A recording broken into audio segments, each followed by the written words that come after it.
si lo vemos en los mismos esquemas que hemos revisado, corresponde al pliego de presentación de puesta en servicio. Este pliego, ¿en qué se enmarca? Se enmarca en la norma 1084, ¿ya? Que es la norma que regula cómo se deben presentar los proyectos o cómo se hace la comunicación de puesta en servicio, ¿ya? Entonces, eso, si se dan cuenta, los dos normas que vimos no están relacionadas con la norma 4, pero sí están relacionadas con las normas de puesta en servicio que en su conjunto formaban toda esta regulación, que hoy día lo componen este nuevo reglamento RIC con sus 19 pliegos técnicos. ¿En qué consiste este pliego? ¿Qué busca? ¿Cuál es el objetivo que tiene? Establecer los requerimientos generales de puesta en servicio de toda instalación de consumo. Aplica a todas las instalaciones de consumo que sean declaradas ante la superintendencia para ser puestas en servicio. ¿Ya? Esto es lo que ustedes conocen activamente como los trámites eléctricos. ¿Ya? El T1, el que es el más famoso. ¿Ya? Respecto que establece las condiciones generales de este pliego, establece que toda instalación eléctrica debe ser verificada mediante inspección y probada antes de ser puesta en servicio, ¿ya?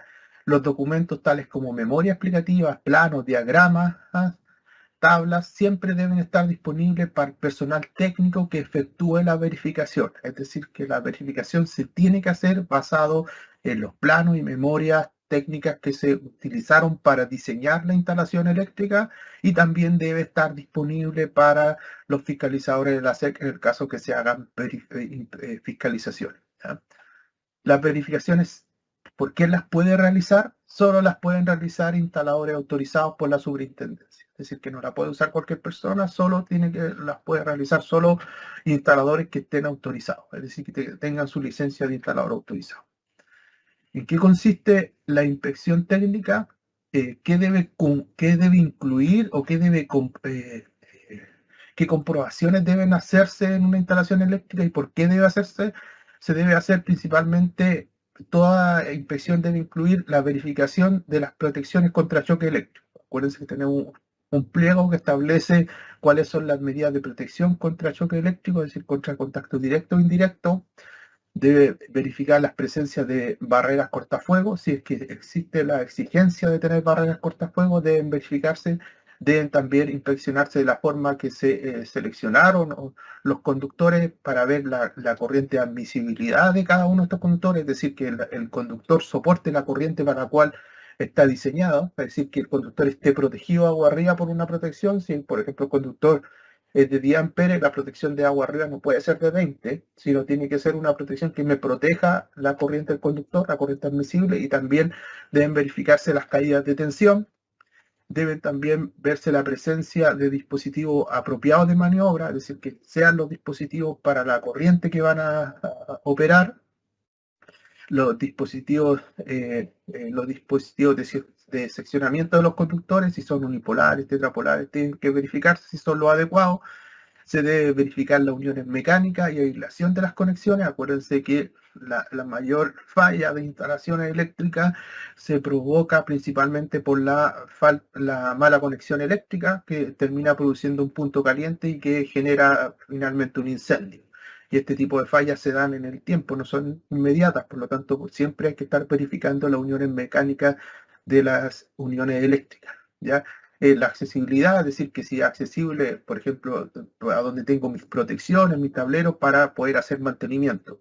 Ya no vaya a ser que el tablero esté ubicado en un lugar donde yo no pueda entrar para hacer mantenimiento, o por ejemplo, muchos casos de estos se dan en las cajas de distribución, que a algunos se les ocurre colocar las cajas para que sean abiertas desde el entretecho, y muchas veces en el entretecho no hay ni siquiera espacio para llegar a la caja, por lo tanto ahí es imposible hacer mantenimiento a esas cajas. Por lo tanto, esas disposiciones tienen que verificarse que la instalación esté construida para que permita un fácil mantenimiento o un adecuado mantenimiento. Otro aspecto importante que dice: las inspecciones deben realizarse ¿para qué? Para contrastar qué. ¿Ya? Primero, que el proyecto eléctrico con el cual fue diseñado y ejecutado, ese es el proyecto que yo realicé con todo lo que me pide la norma, es primero ver que ese proyecto que diseñé cumple con el reglamento y los pliegos técnicos aplicables a ese tipo de instalación. Entonces, es lo que, cuando voy a hacer una verificación, ese es el objetivo principal de esa verificación. ya también debo verificar que lo declarado en el proyecto eléctrico se ajusta a la instalación ejecutada en terreno, porque el proyecto está ejecutado de una forma, o sea, el proyecto está diseñado de una forma y lo que se ejecutó en terreno de repente no es igual a lo que se proyectó. Por lo tanto, eso debe verificarse. Que los materiales, equipos o artefactos sean elegidos correctamente, que cumplan con las disposiciones de este reglamento, con las disposiciones del pliego y con las disposiciones del fabricante. ¿Ya? Aquí se incorporan las especificaciones del fabricante. ¿A qué nos referimos con eso? Es que el pliego y las normas no van a regular todas las condiciones. Por ejemplo, por ejemplo, un equipo de calefacción. Ya la norma va a indicar cómo es el circuito, las protecciones que yo tengo que tener asociados, pero no va a indicar cómo yo debo montar ese equipo de calefacción. Puede ser que yo llegue y lo monte de forma vertical y el fabricante me diga, no, ese equipo solo se puede instalar de forma vertical. ¿Ya? Entonces ahí yo sí debo responder a las condiciones del fabricante. A eso nos referimos cuando se tiene que cumplir con las condiciones del fabricante. Ya no solo con las normas, sino también con las condiciones del fabricante. ¿Ya? Pero en ningún caso el fabricante, lo que te indica el fabricante, te posibilita no cumplir con la norma. O sea, la base es que tú tienes que cumplir sí o sí con la norma y lo que no esté cubierto por la norma, tienes que respetar lo que diga el fabricante del equipo. ¿Ya? Para que quede claro que, porque pueden existir confusiones en decir, oye, mira, yo tengo un conductor que el fabricante me dice que soporta 20 amperes, pero la norma me dice 10. Lo que aplica es la norma, porque la norma define las condiciones de seguridad y la norma define la capacidad del conductor en corriente según el montaje, porque no es lo mismo un conductor que está en forma subterránea o un conductor que está embutido, preembutido en la losa, que un conductor que está al aire libre o sobrepuesto, no son las mismas condiciones del conductor. Por lo tanto, lo que vale ahí es la norma, ¿ya? Entonces, eso es lo que quiero dejar claro, que los principios son lo que está en la norma, lo que no está regulado en la norma, yo debo seguir las condiciones del fabricante, sobre todo está pensado en la instalación de equipos. Ya, por ejemplo, equipos que se colocan en lugares que están sobre el nivel, la altura establecida del nivel del mar, aquí se establece una altura base, o por ejemplo los equipos que se instalan en zonas costeras también tienen que cumplir con ciertas condiciones que pide el fabricante. Con respecto a que todos los equipos o aparatos que requieran certificación, es decir, que estén obligados a estar certificados, como los conductores, las protecciones, tableros, tienen que contar con sus certificados disponibles. Por eso es importante cuando ustedes compren los equipos, acuérdense siempre, muchas veces en la caja de los conductores, ahí viene el código QR, yo escaneo el código QR y puedo bajar los certificados de los conductores, los certificados de los equipos que voy a utilizar. ¿Ya? Las fichas técnicas de los equipos, yo tengo que cumplir con las características de todos los equipos que instalen, los que les contaba que el fabricante me puede establecer condiciones. Por ejemplo, una condición, yo voy a instalar un equipo y el fabricante me pide que ese equipo esté retirado tantos centímetros de la pared, esas condiciones yo las tengo que cumplir también. ¿Ya? Se debe inspeccionar que este es el objetivo, uno de los objetivos fundamentales de la inspección, que busca es que yo verifique que la instalación no presente ningún daño o riesgo visible que pueda afectar la seguridad de las personas. ¿Ya? Entonces, yo tengo que tener este principio que es general, y si yo cuando estoy inspeccionando o me toca inspeccionar una instalación, veo una condición que pueda poner en peligro a las personas, esa instalación no puede ser puesta en servicio porque genera riesgo a las personas. Ese es el principio fundamental. Si yo digo, no, cumple con toda la norma, pero hay una condición evidente de riesgo, no estoy cumpliendo con la norma, porque la norma me está diciendo que yo debo verificar que no existe ningún peligro contra las personas o cosas. ¿Ya? Esos son los principios que tiene que tener toda inspección y lo que yo debo comprobar cuando la voy a hacer. ¿Ya? Dice, ¿qué es lo que debo comprobar? ¿Qué debo incluir en una inspección cuando la vaya a hacer o realizar? Primero, que existan las medidas de protección contra descarga y choque eléctrico, ¿ya? Tengo que ver todo lo que tengo, todas estas medidas de protección, por ejemplo, las distancias de seguridad. También debo verificar todas las barreras cortafuego y sellos. ¿Se acuerdan cuando mirábamos el pliego de canalizaciones? En las canalizaciones de los edificios, en los chapos eléctricos, se establecía que no podía producirse un incendio y propagarse de piso a piso, para eso tenían que llevar sellos. Aquí se deben verificar y chequear estos sellos, que si están instalados o no, y que si corresponde al sello que establece la norma para proteger la propagación del fuego. Ya la correcta elección de los conductores, es decir, que yo elegí el conductor adecuado para el timo o montaje. Acuérdense que hay conductores que Pueden ser utilizados en instalaciones subterráneas o en instalaciones expuestas al sol o instalaciones embutidas o inductos, es decir, que yo tengo diferentes tipos de conductores para diferentes tipos de montaje de instalación. ¿Ya? Entonces, primero, que el conductor sea el adecuado para el lugar donde lo voy a montar. Segundo, que la corriente admisible del conductor esté adecuada con la protección, es decir, aquí me piden un conductor de tal protección, esté adecuado, o sea, un conductor que tenga tanta capacidad de corriente, está asociado a una protección por la cual queda protegido el conductor. Sí, yo debo verificar eso en terreno, ¿ya? Porque en el diseño me encargo de determinar mi función de conductor versus a las cargas que voy a alimentar. ¿Ya? Entonces acá yo lo que verifico son los temas de seguridad, que ese conductor quede protegido. También verifico los temas de caída de tensión respecto a los conductores seleccionados y termino viendo las conexiones de los sistemas de puesta a tierra, así que todos los equipos estén conectados a puesta a tierra. También debo verificar que las protecciones estén bien reguladas, tanto las protecciones como los sistemas de control, que los dispositivos apropiados para el seccionamiento y mando, es decir, si yo tengo equipos para seccionar y comandar una instalación, esos equipos estén adecuados, es decir, que si van a interrumpir una corriente de tal capacidad, el equipo tenga la capacidad para interrumpir esa corriente. ¿Ya? Siguiendo con los temas que se tienen que comprobar en toda verificación, continúa con el tema de la selección de los equipos y de las medidas de protección que tiene este equipo contra la influencia externa. Es decir, todos los problemas externos, por ejemplo, de medio ambiente, clima, si yo voy a estar, mi equipo los voy a instalar en una zona costera, tengo que preocuparme que estén protegidos para la corrosión. ¿Ya? Entonces, si yo voy a instalar mi equipo en un lugar calificado como atmósfera explosiva, mi equipo tiene que cumplir con esas categorías de atmósfera explosiva, porque son los problemas que me incluyen los agentes externos a la instalación. Entonces, la identificación de los conductores, acá es importante respetar que todos los conductores que se elijan en una instalación cumplan con el código de colores. Acuérdense que la norma dice que todos los conductores tienen que cumplir con el código de colores de cierta sección hacia arriba, te permite que tú los marques porque asume que sobre ese calibre ya no existen colores para los conductores, sino todos los fabricantes fabrican los conductores de chaqueta negra. ¿Ya? Lo que no puede ser es que esa chaqueta sea verde. La norma dice claramente que si usted tiene un conductor de color verde, solo lo puede ocupar para tirar la protección. No lo puede marcar, es decir, si es verde, solo va a tirar la protección. ¿Qué dice? Que si de cierta sección hacia arriba, yo lo que puedo hacer es, si en el mercado no existen conductores de colores, yo pueda tener conductores de cierto color, principalmente negro, eso sí los puedo marcar. Hay preguntas que me han hecho de conductores, por ejemplo, RBK, que están con código de color europeo. ¿Ya? El cordón o multiconductor viene con cordón europeo. Ese cordón que viene con color europeo, con código de color, no se puede utilizar en instalaciones interiores. Se puede ocupar en otras aplicaciones que no sean instalaciones interiores, ¿ya? En control, en otras instalaciones que no requieran o que no estén conformadas por una instalación interior. Es decir, que no se pueden en instalaciones fijas, en instalaciones interiores, no se puede ocupar un conductor que no cumpla con el código de colores nacional. ¿Ya? Conductores RBK en el mercado nacional existen con código de colores, sí existen. Ya que hay otros que cumplan con el código europeo, sí puede haber, pero se tienen que ocupar para otras aplicaciones, que no sean instalaciones de consumo.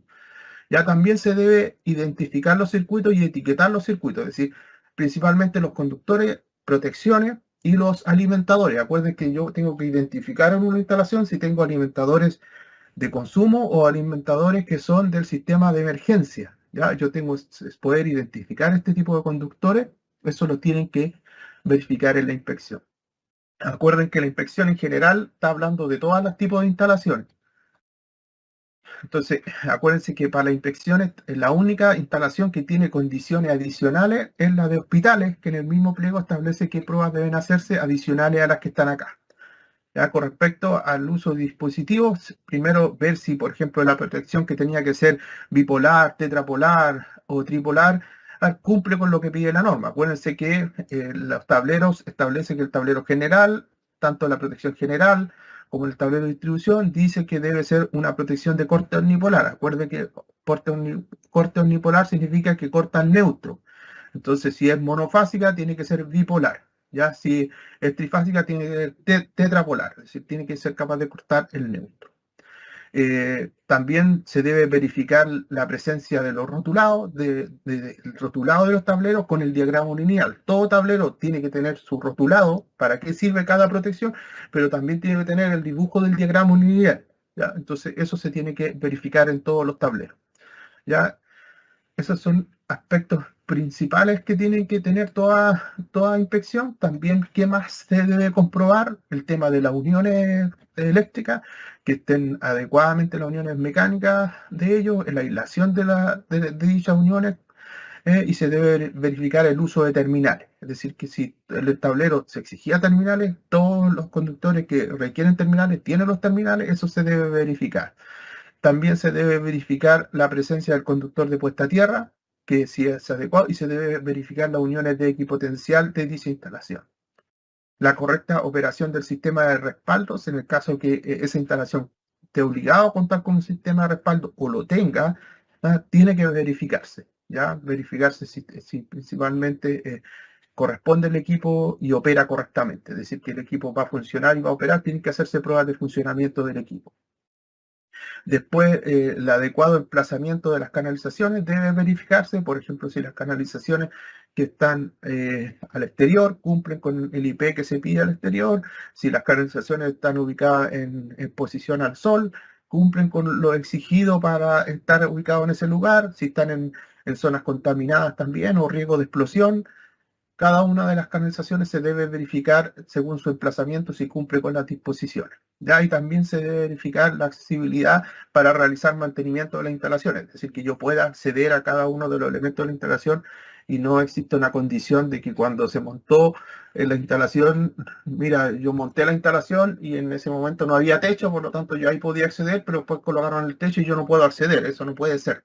¿Ya? Esas condiciones se pide de accesibilidad, que yo pueda hacer mantenimiento y yo pueda revisar esa instalación.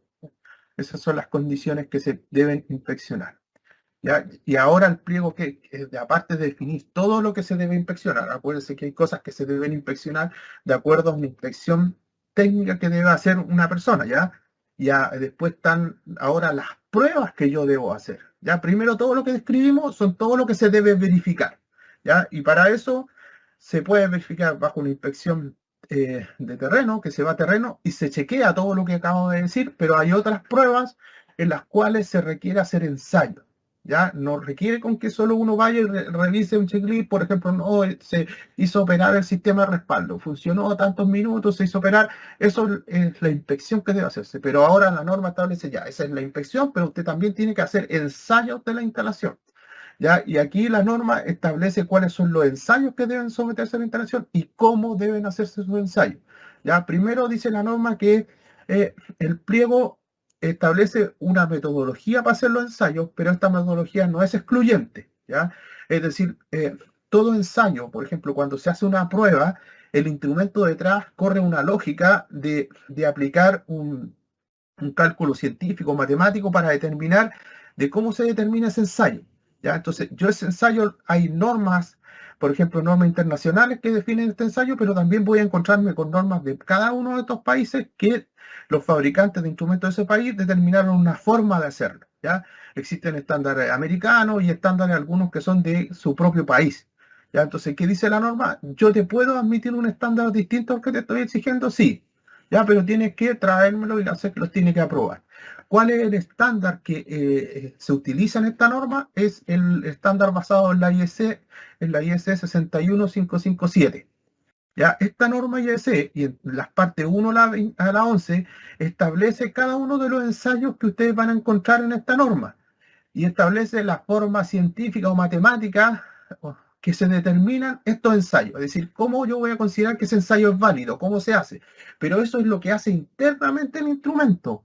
Yo como instalador lo que debo preocuparme es que cuando compre un instrumento para ensayar mi instalación eléctrica, mi instrumento esté basado en esa norma IEC. Si yo tengo un instrumento en el cual está basado en otra norma, debo pedirle a la SEC autorización para poder usarlo, ¿ya? ¿Qué te van a pedir? Lo que dice acá abajo, que el instrumento se puede utilizar otros instrumentos, pero tiene que tener la misma fiabilidad y seguridad equivalente a lo que existe esa norma. Por lo tanto, esa norma establece una serie de condiciones y cómo se comprueba la fiabilidad y seguridad de cada uno de los ensayos. Usted me tiene que demostrar con la norma que va a utilizar que va a cumplir con lo mismo. ¿Ya? Es importante exigir, la mayoría de los equipos que se venden aquí en Chile sí cumplen con esta norma. Yo cuando voy a hacer el ensayo, hay equipos que cumplen con varias normas. Entonces yo cuando voy a hacer el ensayo, voy y selecciono, por ejemplo, el método de medición y busco el ensayo de la IS tanto. Y después de eso me va a abrir los distintos ensayos. Incluso hay instrumentos que usted coloca esta norma IS y le ensañan la instalación completa con todos los parámetros que está. Pero esto es lo que busca, esta norma define el método, cómo se hace. ¿Ya? Entonces yo no me debo preocupar hoy quiero saber el detalle de la norma, sí, si usted lo puede saber, pero lo importante y lo fundamental es cuando yo compre ese equipo, es que verifique que el equipo está basado en ese método. ¿Ya? Establece otra norma, esta norma que está acá, es para ensayos principalmente de pruebas de atmósfera explosiva. Si yo no estoy en atmósfera explosiva, voy a verificar solo esa norma. ¿Ya? Entonces, esa es la norma importante para la mayoría de los instrumentos. Esta es para los ensayos que yo hago en atmósfera explosiva. ¿Ya? ¿Qué pruebas tengo que hacer? Aquí la norma me enumera todos los ensayos que yo debo hacer. Continuidad de los conductores, principalmente los conductores de protección. Debo ver la continuidad de esos conductores, es decir, que desde la carcasa del equipo exista continuidad hasta el mismo sistema de puesta a tierra. La resistencia de aislamiento, según la instalación. Acuérdense que cada instalación me va pidiendo requerimientos específicos. O sea, la resistencia de aislamiento se pide para todas las instalaciones. ¿Ya? La protección por separación de circuito muy baja tensión, de acuerdo, si yo elegí ese método de protección, lo tengo que verificar. Acuérdense que, por ejemplo, cuando hablábamos de las piscinas, se decía que las luces no podían ser de cierta tensión, tenían que tener circuitos de tensión extra baja. Entonces yo ahí, pues si en esa instalación de piscina ocupo mis luces de tensión extra baja, tengo que ver las medidas de protección. Cómo yo seleccionar, tengo que probar ese sistema de protección de tensión de muy baja tensión. ¿Ya? Por lo tanto, debo ensayar eso. Resistencia e impedancia de suelo y paredes. Hay cierto tipo de instalaciones donde es obligatorio, principalmente de uso médico, son obligatorios estas mediciones. Las protecciones de desconexión automática. Esta protección de desconexión automática, aquí se miden las variables principalmente de la operación del diferencial, cómo opera el diferencial en el sistema TT, TN y IT. Acuérdense que en el IT es un monitor de impedancia. Entonces acá se ven las medidas de protección, también están las medidas de protección complementarias. Acuérdense, en la desconexión automática también se verifica lo que se llama el bucle de impedancia de falla, que lo que busca principalmente que ante una falla la protección opere, realmente el automático opere y despeje la falla más rápido. Entonces esas verificaciones de lazo se verifican acá para verificar que el componente, el lazo de la instalación está adecuado para, en el caso que se produzca una falla, las protecciones van a operar correctamente. ¿Ya? Entonces, todo eso, hay un capítulo que describe todo este tipo de ensayos que deben hacerse. Las protecciones complementarias, el ensayo de polaridad, el ensayo de orden de fase, en las caídas de tensión deben verificarse, deben medirse, las pruebas de funcionalidad de los equipos, la medición de iluminación de cada uno de los recintos debe verificarse, y debe verificarse los sistemas de iluminación de emergencia y señalética. Es decir, hay exigencias para eso, deben ensayarse y probarse que cumplen con esas exigencias. Este es el listado de todas las pruebas y ensayos que yo debo hacer a las instalaciones eléctricas. ¿Ya? Entonces, primero, establece con respecto a la atmósfera explosiva, tal como le comenté anteriormente, que las pruebas que se van a hacer tienen que ser basadas en esa norma y los instrumentos tienen que ser basados en esa norma. Acuérdense que estamos en presencia de una atmósfera explosiva, que cualquier efecto puede generar una explosión y hay que evitar esos temas de peligro. Por lo tanto, la norma que regula cómo se interviene y cómo se hacen las pruebas están relacionadas específicamente a esta norma. Es una norma IEC, pero su versión en español es la norma UNE. Con respecto, siempre lo que hicimos fue que cuando existía la versión IEC en versión en español, se colocó la versión UNE, pero la mayoría son normas, no son normas de España, sino la norma internacional en versión español. Con respecto a a la infraestructura de carga y respecto a los sistemas de autogeneración, esos sistemas requieren otro tipo de ensayo, por lo tanto los ensayos deberán de ser definidos de acuerdo a un procedimiento específico de la SEP. Ya para infraestructura de carga existe un procedimiento hoy día de cuáles son las pruebas que deben hacerse, dado que ahí se utilizan otro tipo, aquí hay una fiscalización de un sistema de electromovilidad donde se están haciendo los ensayos y pruebas descritas en esa regulación. Si un ensayo negativo, si un ensayo da resultado negativo, deben repetirse los ensayos y todos los ensayos que fueron afectados por ese resultado. Es decir, si yo tengo un ensayo acá que me afectó el resto del resultado, tengo que repetir ese y todos los que se vieron afectados, hasta que no exista falla en la instalación. Ya, ahora, luego de analizamos todas las pruebas que me dijeron, ahora vamos a analizar en qué consiste la verificación inicial.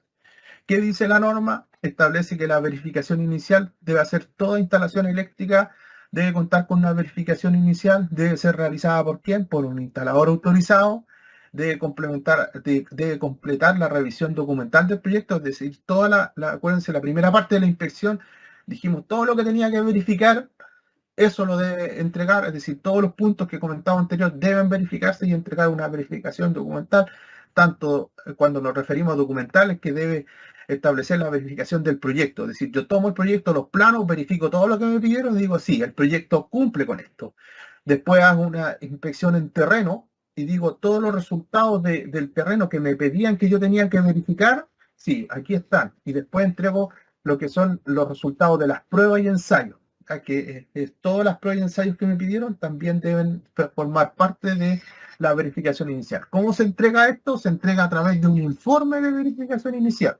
Ya el informe contiene toda la documentación del proyecto, los resultados de la inspección de terreno y los resultados de los planos, de las pruebas y ensayos efectuadas en la instalación. Y estas pruebas y ensayos, ¿cómo se identifican? Por cada tablero que conforma la instalación. ¿Ya? Las pruebas y ensayos son correspondientes y todo lo que yo haga es el tablero tanto. Acuérdense que el tablero es el corazón de la instalación, entonces yo voy a ver este tablero y este tablero corresponde a todos estos circuitos y a ese tablero yo le hago las pruebas y los ensayos. ¿Ya? Y por tablero se entregan estas pruebas y ensayos. ¿Ya? Debe existir un informe fotográfico. Este es un informe distinto al informe de imágenes. Aquí es un informe fotográfico de los resultados de las pruebas. ¿Ya? Y este sí debe acompañar el informe anterior, el que hablamos, el informe de imágenes, de donde yo voy presentando el proyecto. Ya acá está ese informe y yo acá complemento sobre ese mismo informe, complemento los ensayos fotográficos, pero de los resultados de los ensayos que yo estoy realizando. Es decir, tablero X, foto, la prueba de aislamiento, aquí están las pruebas de aislamiento, fotografía, principalmente estas son los informes de imágenes que forman parte del informe de verificación inicial. Es decir, cualquier informe que lo haga tiene que cumplir con estos requisitos. ¿Ya? Ahora, la norma establece que también existen verificaciones periódicas. ¿Ya? ¿A quién le corresponden las verificaciones periódicas? Acuérdense que el reglamento establece que las responsabilidades del diseño de la instalación, ejecución, las responsabilidades técnicas son del instalador, pero las responsabilidades del mantenimiento de la instalación o su normalización son responsabilidad del propietario. Por lo tanto, acá debe existir una responsabilidad de que el propietario realice verificaciones periódicas. ¿Cómo se van a realizar estas verificaciones periódicas? La norma establece que toda instalación es susceptible a cambio a lo largo de la vida útil, es decir, que ninguna instalación se permanece en forma igual, sino esa va cambiando, pero también dice que deben realizarse porque para cuánto deben realizarse estas verificaciones periódicas va a depender del funcionamiento, de la frecuencia y uso del tipo de instalación y dónde está ubicada la instalación, el tipo de materiales que se implementó y la mantención que se efectúa. ¿Ya? Todas esas son las condiciones que yo debo considerar cuando voy a determinar cada cuánto tiempo debo realizar la verificación periódica. ¿Quién es el encargado de establecer cada cuánto se hace esta verificación periódica? ¿Cuáles son las instalaciones que van a partir? Basado en implementando la verificación periódica, dice que la superintendencia es la que va a establecer un procedimiento que va a determinar la frecuencia máxima de cuándo debe hacerse esta verificación periódica. Ya esta verificación periódica va a decir, no sé, que la instalación es un ejemplo, se tienen que inspeccionar cada 5 años, por ejemplo, las instalaciones, un ejemplo, educacionales. Puede decir, todas las instalaciones educacionales de ciertas características se tienen que verificar cada 5 años y ahí la SEC tiene que establecer este procedimiento. Cuando este procedimiento se establezca, se va a establecer la obligación para estos locales. Aquí la norma dice que toda instalación tiene que recibir esta verificación inicial y quién va a determinar la frecuencia es la SEC. ¿Ya? Respecto, también establece la verificación de tercera parte. Ya ustedes se preguntarán qué es lo que es esto de la verificación de tercera parte. La verificación de tercera parte es cuando se crean organismos de certificación. Algo similar a lo que existe hoy día en gas, que exista el sello eléctrico y similar al gas. La norma dice que van a existir verificaciones de tercera parte. Dice las verificaciones de tercera parte deberán ser implementadas aplicando las exigencias definidas en la verificación inicial y periódica, que es lo que regula la norma. Es decir, que cuando se haga esto no se va a hacer de cualquier forma, sino tiene que cumplir con lo que se exige para la verificación inicial, en el caso que sea una instalación nueva, o verificación periódica. Es decir, todas las exigencias que se establecen de cómo se tienen que hacer estas verificaciones, tanto la revisión de planos como la revisión de ensayo, tienen que estar basados en esto cuando se implemente la verificación de tercera parte. ¿Quién va a ser el encargado de establecer la verificación de tercera parte? Va a ser la superintendencia, va a establecer un procedimiento en el cual va a implementar la verificación de tercera parte y en ese procedimiento va a definir cuáles son las instalaciones que van a partir o cuáles son las instalaciones que deberían estar sometidas a la verificación de tercera parte. Va a establecer cuáles son los procedimientos de inspección y la forma que se tiene que comunicar a la SEC estas verificaciones de tercera parte. Pero sí la norma regula el cómo, se regula lo que tienen que hacer. ¿Ya? Usted tiene que hacer todo lo que está acá, el cómo y cuándo se va a hacer y a quién le aplica es un protocolo que la SEC tiene que definir. Mientras la superintendencia no defina este protocolo, esto no va a ser exigible. ¿Ya? Entonces, para que usted, oye, me están pidiendo que tenga el certificado de verificación de tercera parte porque la norma dice eso. Sí, pero la norma dice claramente mientras que la SEC va a ser la encargada de definir ese procedimiento. Mientras no existe, no aplica este punto. ¿Ya? Lo mismo para el caso de la verificación anterior. Y ahora entramos netamente al punto de procedimiento de declaración de puesta en servicio, es decir, la comunicación.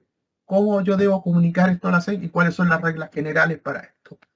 Es decir, toda comunicación debe ser de puesta en servicio, tiene que ser comunicada a la SEC, debe ser declarada con un mínimo de 15 días hábiles de anticipación. Es decir, si mi proyecto parte tal día, yo 15 días antes de ponerlo en servicio, tengo que declararlo a la SEC. ¿Quién lo puede hacer? Un instalador autorizado. ¿Ya? Y acá se establece claramente que el instalador autorizado, el que ejecuta las instalaciones, que debe declarar la instalación una vez que se encuentre completamente terminado. ¿Por qué recalcamos que se encuentre una vez terminada? Porque se supone que los ensayos yo solo lo hago sobre una instalación terminada. Si no tengo una instalación, ¿sobre qué voy a hacer los ensayos? ¿Ya? Entonces, por eso se recalca ese tema que algunos pueden considerar, oye, sí, obvio, pero se recalca que efectivamente hemos tenido casos que se declaran instalaciones que ni siquiera están ejecutadas algunas. Entonces aquí se recalca esto. También se dice que el único responsable de ingresar al portal, esto tiene que hacerse de manera digital, ya se cambia eso que teníamos en la norma anterior del RapidoGraph, de los planos, y todas esas cosas que cuando uno estudió nos pasaban en la universidad y nos hacían hacer esos planos, se nos corría el RapidoGraph, todas esas cosas que estaban ahí, eso ya no está. ¿Ya? Entonces ahora es manera digital. ¿Quién es el único que puede hacer esto? ¿Y quién es el responsable del que declara esto? Es el instalador. ¿Ya? Y él tiene que tener una clave única que es intransferible. Es decir, el instalador no puede prestar su clave para que otro declare porque él va a ser siempre el único responsable. ¿Ya? Entonces aquí es importante que el momento de declarativo, acuérdense que lo que consiste en la declaración de la SEC, el modelo que se implementa es que la superintendencia le entrega una licencia de instalador autorizado a un profesional que tiene las competencias, por lo tanto ese profesional es como un ministro de fe delante de la superintendencia en el cual dice, yo profesional tanto, declaro esta instalación a través del T1 y yo cuando estoy declarando estoy diciendo que hice todas las pruebas y ensayos de esa instalación que garantizan que esa instalación es segura. Ya por eso siempre se dice que todo tiene que hacerse por un instalador autorizado. Ya la SEC tiene que sacar muestras de lo que están haciendo estos instaladores, pero la confianza está ahí, en que tú le otorgas la licencia a un instalador que tiene las competencias para hacer eso. Por eso es importante que los instaladores nunca entreguen su clave, porque ellos son responsables de todo lo que se declara la SEC. ¿Ya? Con respecto al mismo método de presentación, establece varias condiciones de que quién es el proyectista eléctrico encargado de declarar la instalación a la SEC. Lo primero que tiene que hacer ese instalador tiene que solicitar la factibilidad técnica de suministro. Es obligatorio. A futuro, los trámites que se hagan para obtener empalme, se le va a exigir que usted adjunte la factibilidad técnica de suministro. ¿Ya? Por lo tanto, es importante que antes de partir todo proyecto, usted pida la factibilidad técnica, porque al momento de declarar se le va a pedir que adjunte la factibilidad técnica de suministro.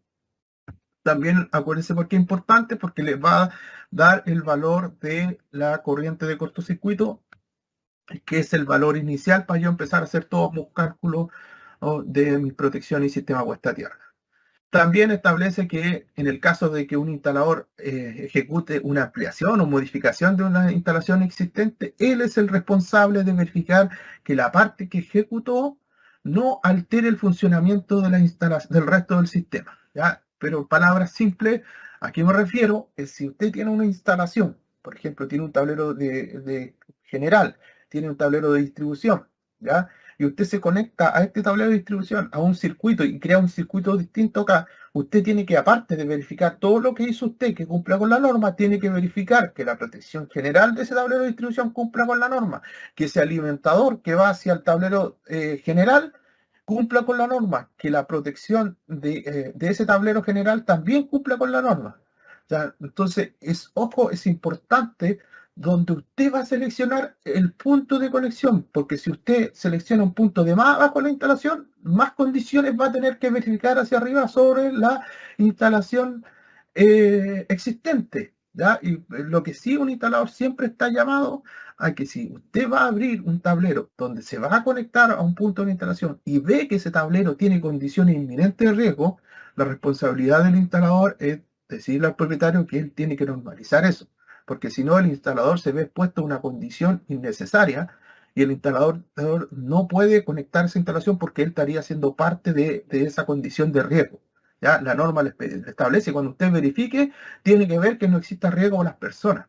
¿Ya? Entonces, primero, si no hay riesgo para las personas, pero conectarse en un punto es tan complejo que usted le hace tener que hacer varios cambios, usted elija el punto de conexión. Ese punto de conexión, en vez de ser acá, podría ser, no sé, pues, en el tablero general, usted tiene que ubicar el punto de conexión, porque a donde usted intervenga va a tener que ver toda la operación del resto de la instalación, no se ve influenciada por la nueva ampliación que está haciendo usted. ¿Ya? Pero acuérdense, el principio básico es que yo como instalador siempre debo ver condiciones de riesgo. Si hay condiciones de riesgo, aquí no me refiero a condiciones, por ejemplo, hoy día, ¿qué condición podría ser que no fuera de riesgo? Por ejemplo, yo digo, me voy a conectar a este tablero de distribución, ya, pero tengo que cambiar la protección general a una bipolar. Ya, voy a tener que cambiar la protección del general a bipolar. Ya, condiciones que me pide la norma, pero no son condiciones que son un riesgo inminente, porque esa protección igual va a operar y va a funcionar. Lo que yo debo hacer es buscar dónde voy a generar menos impacto para que la nueva instalación no me choque con la instalación que estaba basada en la norma anterior. Esas son las condiciones, pero el riesgo siempre es algo que tienen que verificar y no podrían ustedes intervenir o conectar una instalación que está en un inminente de riesgo, sino ustedes son responsables de lo que está pasando ahí. Con respecto a la ejecución de distintas instalaciones eléctricas, se crea la figura, que esto siempre ha existido, de un ingeniero coordinador. Es decir, yo tengo una instalación de un edificio, tengo instalaciones de ascensor, tengo instalaciones de bomba, cada uno hace las declaraciones de esto y yo hago la declaración final donde agrupo todas estas potencias y declaro la instalación general. Yo tengo que verificar que esta instalación general y cada una de ellas sea compatible con la instalación y no presente problemas. Y va a existir el ingeniero coordinador, que eso estaba en la norma actual. Ya los antecedentes que deben acompañar a toda comunicación es el proyecto definitivo. Nuevamente se hace énfasis que tiene que ser el plano as-built, es decir, que el plano que yo voy a ver a terreno, voy a verificar, tiene que ser el que está ejecutado y no tiene que ser el de proyecto, porque muchas veces lo que se proyectó y ejecutó recibe cambios, porque el proyecto se hace en papel principalmente y cuando va a terreno te encuentras con condiciones distintas y tienes que hacer cambios sobre esas instalaciones. Por lo tanto, yo debo actualizar el plano antes de declararlo, ¿ya?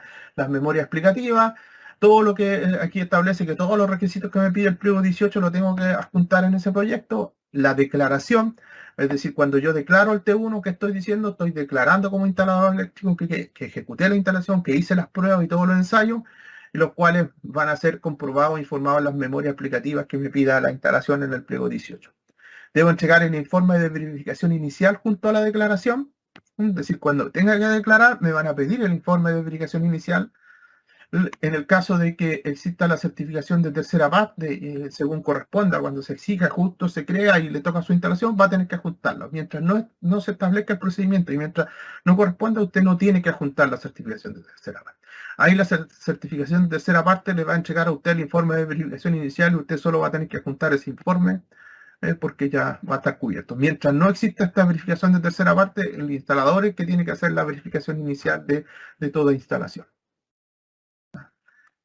Ya esto es lo último. Estos ya son temas más operativos de declaración. Se deja claro de las cosas que no se pueden hacer.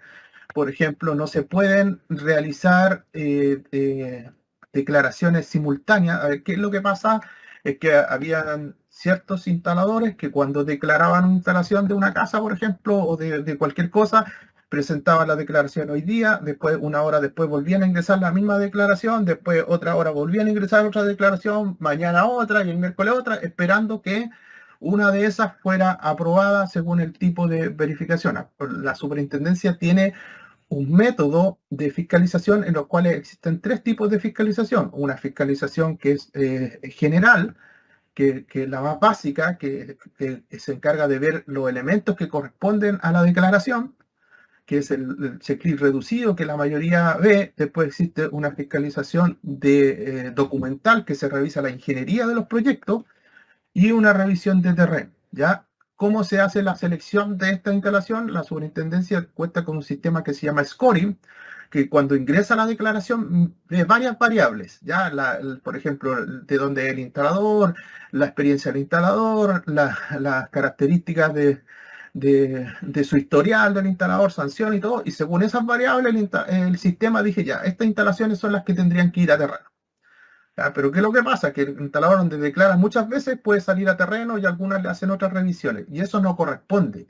Una instalación solo puede estar asociada a una declaración. ¿Ya? Entonces el instalador no puede hacer esto. ¿Por qué se deja claro? Porque esto es una falta grave. ¿Ya? Tratar de ingresar es ingresar información manifiestamente errónea. Dado que esta es una falta grave, la norma lo trata de especificar porque esto puede traer sanciones que pueden ser tanto monetarias como puede llegar a la suspensión de la licencia del instalador.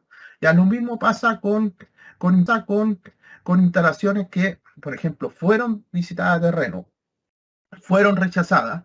El instalador está obligado a pescar esa misma declaración y continuar hasta que termine el proceso. No puede pescar otra instalación como nueva y mandar otra instalación que no recoja las observaciones anteriores. ¿Ya? Esas cosas también pasaban, por eso estas cosas ahora van a ser por el sistema, lo pasen en forma automática, pero es necesario que los instaladores sepan las reglas para que no cometan errores y no sufran sanciones que pueden llegar a alguna hasta suspender su licencia. Entonces, por eso era necesario que la norma estableciera estas condiciones para que el instalador supiera qué se puede hacer y qué no se puede hacer, dado que nuestra normativa era muy antigua y no establecía el sistema de declaraciones electrónicas. ¿Ya? Por eso el primer paso, antes de comenzar con cualquier tipo de sanción o amonestación, era necesario que la regulación lo trajera claro y preciso para que todos supieran las reglas del juego antes de empezar con estos procesos que pueden terminar en sanciones, muchos de ellos. Ya también vuelve a decir que las responsabilidades legales de que la información no se ajuste, o sea, que Si en las inspecciones la superintendencia o la entidad que de tercera parte que se autorice, se constata que no se ajustan a las disposiciones legales, reglamentarias, los errores técnicos serán responsabilidad de los instaladores y los propietarios serán responsabilidad de su normalización. Entonces aquí es importante que los errores técnicos, es decir, que en la ejecución, en el diseño, correspondan al instalador, ¿ya? La normalización de la instalación corresponde al propietario.